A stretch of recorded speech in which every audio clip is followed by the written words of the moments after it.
అందరికీ నమస్కారం అండి. ఈరోజు వీడియోలో వరలక్ష్మి వ్రతానికి తాంబూలం ఎలా ఇవ్వాలి అన్న విషయాలను తెలుసుకుందాము. ముందుగా వచ్చిన ముత్తైదువుకి కాళ్ళకి పసుపు రాసి కుంకుమ పెట్టి ఏదైనా తాగడానికి ఇచ్చి అప్పుడు తాంబూలం ఇవ్వాలండి.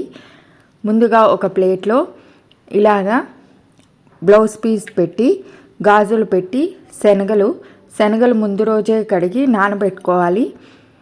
తమలపాకులు ఇక్కడ లేవండి, నాకు తమలపాకులు కూడా పెట్టాలి.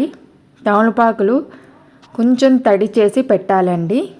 అలాగే అరటిపళ్ళు, 2 ఖర్జూరాలు, చిల్లర కాసులు, ఒక పువ్వు, పసుపు కుంకుమ ఇవ్వాలండి. పక్కన చిన్నపిల్లలు వస్తూ ఉంటారు కదండి, వాళ్ళకు కూడా ఇలా పక్కన తాంబూలం ఇస్తే చాలా మంచిది. వక్క తమలపాకులు ఇస్తే శుభానికి చిహ్నాలుగా భావిస్తారు. పసుపు కుంకుమ ఇస్తే ఇవి పవిత్రతకు సౌభాగ్యానికి చిహ్నాలండి. పువ్వులు ఇస్తే అవి ఆనందం సూచిస్తాయి. పండ్లు ఇస్తే ఆరోగ్యాన్ని సూచిస్తాయి. దక్షిణ ఇది దైవానికి ఇచ్చే బహుమతిగా భావిస్తారు.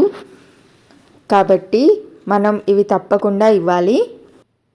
తాంబూలం ఇచ్చేటప్పుడు తమలపాకు చివళ్ళు అలాగే అరటిపండు చివళ్ళు మన వైపు ఉండేటట్లు చూసుకోవాలండి. ఇచ్చేవారి వైపు ఉండకూడదు.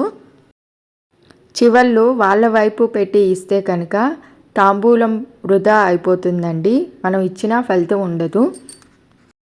తమలపాకులు 3 కానీ 5 కానీ ఇవ్వాలి. అలాగే అరటిపండ్లు 2 చొప్పున ఇవ్వాలండి. ఏకపండు తాంబూలం ఎప్పుడు ఇవ్వకూడదు.